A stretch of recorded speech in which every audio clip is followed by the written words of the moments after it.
Selamat siang, perkenalkan nama saya Filomena Sarinana, mahasiswi dari Prodi Sosiologi kelas C semester 1 dengan NIM 2103030106.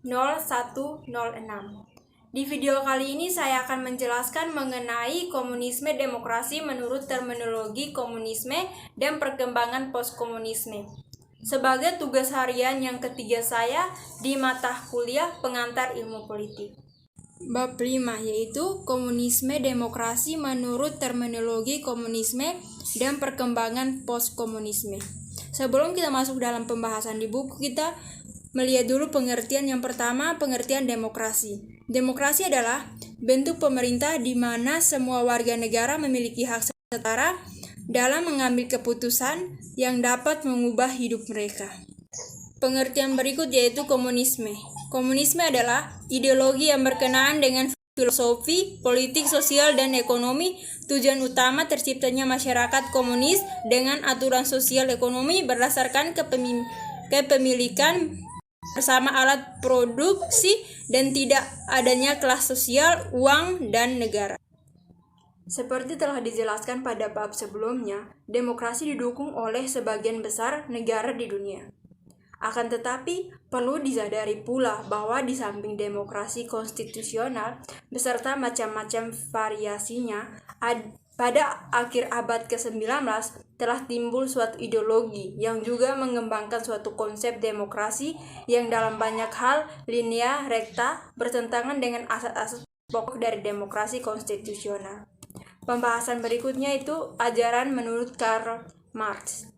Pada permulaan abad ke-19, keadaan kaum buruh di Eropa Barat menyediakan kemajuan industri secara pesat telah menimbulkan keadaan sosial sangat merugikan kaum buruh.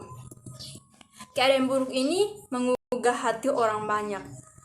Karl Marx pada tahun 1818 sampai dengan 1883 dari Jerman juga banyak mengecah keadaan ekonomi dan sosial sekelilingnya. Akan tetapi, ia berpendapat bahwa masyarakat tidak dapat diperbaiki secara tambal sulam dan harus diubah secara radikal melalui pendobrakan sendi-sendi.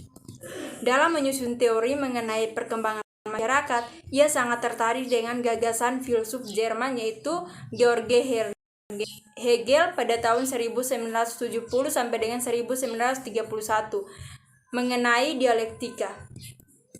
Banyak dari teori serta ramalan Marx telah dibuktikan ketidakbenaran secara ilmiah dan dalam dunia ilmiah hanya merupakan salah satu dari sekian banyak teori sosial timbul dalam sejarah perkembangan teori-teori sosial lainnya. Dalam menjelaskan proses dialektik, Hegel mengatakan bahwa proses dilandasi oleh dua gagasan. Pertama, gagasan bahwa semua perkembangan dan terus-menerus berubah. Yang kedua, gagasan bahwa semua mempunyai hubungan.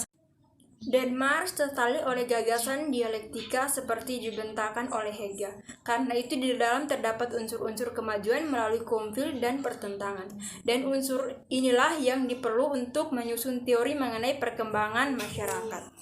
Materialisme dialektis. Dalam ajaran Hegel, Marx mengambil dua unsur, yaitu gagasan mengenai terjadinya tentangan antara segi-segi yang berlawanan dan gagasan bahwa semua perkembangan terus-menerus. Materialisme historis. Pokok materialisme dialektis dipakai oleh Marx untuk menganalisis masyarakat mulai dari permulaan zaman sampai masyarakat di mana Marx berbeda. Maka dari itu, teori ini disebut dengan materialisme historis. Menurut Marx, perkembangan dialektis terjadi lebih dahulu dalam struktur bawah atau basis dari masyarakat, yang kemudian menggerakkan struktur atasnya. Basis dari masyarakat bersifat ekonomis dan terdiri atas dua aspek, yaitu cara berproduksi, misalnya teknik dan alat-alat, dan hubungan ekonomi, misalnya sistem hak milik. Berdasarkan hukum dialektika, masyarakat telah berkembang menjadi masyarakat kapitalitas, di mana Marx berada. Dukungan terbesar pada ajaran Marx justru dialami di suatu negara yang industrinya baru setengah berkembang, yaitu di Rusia. Berkat kegiatan Lenin serta dibantu oleh adanya kekecewaan kekacauan akibat kekalahan tentara Tsar dan Perang Dunia I. Gagasan dan Marx dijadikan pola untuk membentuk masyarakat baru atas runtuhan masyarakat lama melalui suatu revolusi. Lenin berhasil mendirikan suatu negara yang menerapkan dan meneruskan. Pembahasan berikutnya mengenai perkembangan Marxisme dan Leninisme di Uni Soviet.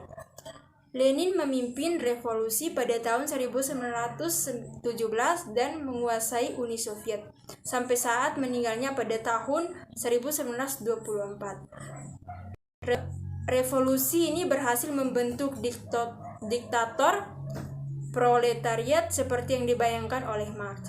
Undang-Undang Dasar 1918 mencerminkan tahap pertama revolusi yang memusnahkan golongan yang dianggap penindas seperti tuan tanah, pejabat agama, penguasa, dan politika.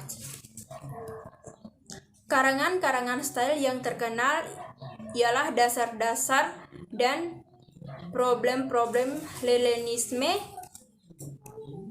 Salah satu gagasan Stalin yang menyiapkan dari gagasan Marx mengenai revolusi ialah bahwa komunisme dapat diselenggarakan di satu negara, yaitu di Uni Soviet. Gagasan dengan gigihan ditentang oleh Trotsky yang berpendapat bahwa revolusi harus berjalan terus-menerus di seluruh dunia. Pembahasan berikutnya mengenai pandangan mengenai negara dan demokrasi. Golongan komunis selalu bersifat ambivalen terhadap negara. Marx yang dimana-mana dihadapkan dengan aparatur kenegaraan yang dianggap menghalangi cita-citanya, berpendapat negatif terhadap negara. Negara dianggap sebagai suatu alat pemaksaan yang akhirnya akan melenyap sendiri, akan muncul masyarakat komunis. Kata Marx dan Engels, negara tak lain tak bukan hanyalah mesin yang dipakai oleh satu kelas untuk menindas kelas lain. Dan katanya selanjutnya bahwa negara hanya merupakan suatu lembaga tradisi yang dipakai dalam perjuangan untuk menindas lawan-lawan dengan kekerasan. Lenin mendukung sepenuhnya dua gagasan Marx itu. Malahan dia menganggap bahwa diktator proletariat yang merupakan tradisi dari masyarakat kapitalitas kemasyarakatan komunis merupakan negara dalam arti kata itu pula dikatakan bahwa diktator proletariat merupakan organisasi pelopor dari orang-orang yang ditindas sebagai kelas penguasa untuk menghancurkan kaum tindas. Demokrasi pada tahap ini menurut Lenin bersifat demokrasi untuk mayoritas dari rakyat dan penindasan dengan kekerasan terhadap kaum pengisap dan penindas dengan jalan yang menyingkir mereka dari demokrasi.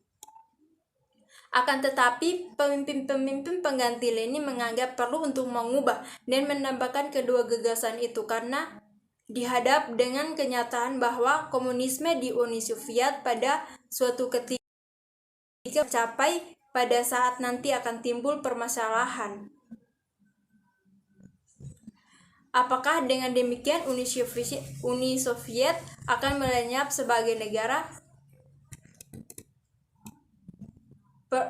Komunisme tidak hanya merupakan sistem politik tetapi juga mencerminkan suatu gaya hidup yang mendasarkan nilai-nilai. Yang pertama, gagasan Manouisme. Gagasan ini menolak adanya golongan-golongan di dalam masyarakat, sebab dianggap bahwa setiap golongan yang berlainan aliran pemikiran merupakan perpecahan. Akhir dari gagasan ini ialah bahwa persatuan dipaksa oleh obsesi ditindas. Yang kedua adalah kekerasan, dipandang sebagai alat yang sah dan harus dipakai untuk mencapai komunisme. Paksaan ini dipakai dalam dua tahap. Yang pertama terhadap musuh, kedua terhadap pengikut sendiri yang dianggap masih kurang insaf. Yang ketiga adalah negara merupakan alat untuk mencapai komunisme. Karena itu semua alat kenegaraan seperti polisi, tentara, kejaksaan dipakai untuk diabdikan kepada tercapainya komunisme. Mekanisme untuk penyelenggaraan asas-asas itu yang pertama yaitu sistem satu partai. Diktator proletar sebenarnya merupakan diktator partai komunis. Yang kedua yaitu Soviet tertinggi secara kekuasaan yaitu legislatif, eksekutif dan yudikatif sebab Marxisme dan Leninisme menolak gagasan trias politika. Yang ketiga yaitu pemilihan umum. Dewan ini bersifat rahasia tetapi tidak akan kemerdekaan politik dan percalonan didasarkan atas sistem calon tunggal. Untuk setiap kursi, setiap calon ditetapkan oleh partai. Di dalam negeri, setelah beragam eksperimen dengan pembaharuan ekonomi di tahun 1960-an, pemimpin Uni Soviet akhirnya berbalik pada pengaturan ekonomi yang lebih ketat. Keadaan industri menunjukkan perbaikan yang stabil di tahun 1970-an, sementara sektor pertanian tetap tertinggal, bertolak belakang dengan spirit revolusioner yang mengeduh pada awal berdirinya Uni Soviet. Suasana kepemimpinan di era Brezhnev ditandai dengan stagnasi usia rata-rata pemimpin ditingkatkan elit tertinggi semakin ustur dan sangat revolusioner dengan semakin pudar. Periode setelah Brezhnev ditandai dengan suksesnya beruntuh dari Yuri Andropov. Pada tanggal 12 November 1902 sampai dengan 9 Februari 1984. Pembahasan berikutnya mengenai demokrasi rakyat. Menurut peristilahan komunis, demokrasi rakyat adalah bentuk khusus demokrasi yang memenuhi diktator proletar. Bentuk khusus ini tumbuh dan berkembang di negara Eropa Timur seperti Czechoslovakia, Polandia, Hongaria, Rumania, Bulgaria dan Yugoslavia serta Tiongkok. Menurut Georgi Dimitrov, seorang tokoh yang pernah menjabat sebagai Perdana Menteri Bulgaria, demokrasi rakyat merupakan arah dalam masa tradisi yang bertugas untuk menjamin peran negara ke arah sosialisme. Pertumbuhan demokrasi rakyat berbeda di tiap-tiap negara sesuai dengan sistem politik setempat. Di Uni Soviet, sebagian hasil dari perkembangan politik yang amat kaku dan penuh ketegangan antara golongan komunis dan golongan anti-komunis pada akhirnya hanya diakui adanya satu partai dalam masyarakat, golongan-golongan lain disingkirkan secara paksa. Di negara-negara Eropa Timur, secara resmi terdapat sistem multipartai dengan kedudukan serta peran partai komunis yang dominan. Hal ini disebabkan karena perkembangan selama dan sesudah Perang Dunia Kedua. Demokrasi rakyat yang lahir di Eropa Timur ini mencapai status resmi di masing-masing negara pada waktu yang berlainan. Ciri-ciri demokrasi rakyat terbentuk dua. Yang pertama, suatu wadah front persatuan yang merupakan dasar kerja sama dari partai komunis dengan golongan-golongan lain dalam penguasa. Yang kedua, penggunaan beberapa lembaga pemerintah di negara. Pembahasan berikutnya mengenai demokrasi nasional atau National Democratic States. Pada akhir tahun 1950-an, kaum komunis meninjau kembali hubungan-hubungan dengan negara-negara baru di Asia dan Afrika yang telah mencapai kemerdekaan setelah berakhir Perang Dunia Kedua. Harapan kaum komunis bahwa di negara-negara jajahan berjuang kemerdekaan, yaitu oleh mereka dinamakan Borges Democratic Revolutions, akan meluas menjadi revolusi proletar, ternyata hampa belaka sekalipun komunisme sebagai ideologi mengalami kemajuan. Perubahan sikap ini berdasarkan konsep bahwa kemenangan komunis dalam dicapai melalui tradisi damai, yaitu melalui saluran-saluran yang sah dan atas dasar kerjasama dengan kekuasaan yang ada. Konsep ini untuk pertama kali dicetus oleh Khrushchev dalam Kongres Partai Komunis Uni Soviet ke-20 tahun 1956. Politik luar negeri negara-negara baru umumnya anti-imperialisme dan karena itu dianggap menguntung golongan komunis dan perlu dimanfaatkan untuk kepentingan komunisme. Pada akhir tahun 1964 disadari bahwa konsep demokrasi nasional tidak realistis karena beberapa negara yang tadinya dianggap sudah memantang terbentuknya demokrasi nasional. Penyelesaian ini mengakibatkan dilepasnya gagasan-gagasan yang sangat pokok, yaitu peran mutlak Partai Komunis serta pertentangan kelas yang dicetuskan konsep mengenai demokrasi revolusioner. Sikap ini sangat dikencam oleh pihak Cina yang sudah berpecahan dengan Uni Soviet terbuka di mata dunia secara belak-belakan menolak konsep mengenai demokrasi revolusioner dan mengecamkan secara revisionis.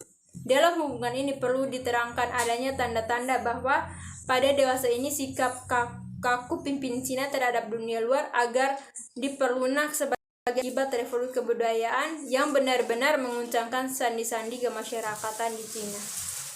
Dalam kalangan komunis sendiri dikenal pula Yugoslavia dan bentuk ekstrim dalam yang secara politis dan ekonomis merupakan penyimpanan yang paling jauh dari pola pernah. Demikian penjelasan saya mengenai komunisme demokrasi menurut terminologi komunisme dan perkembangan postkomunisme.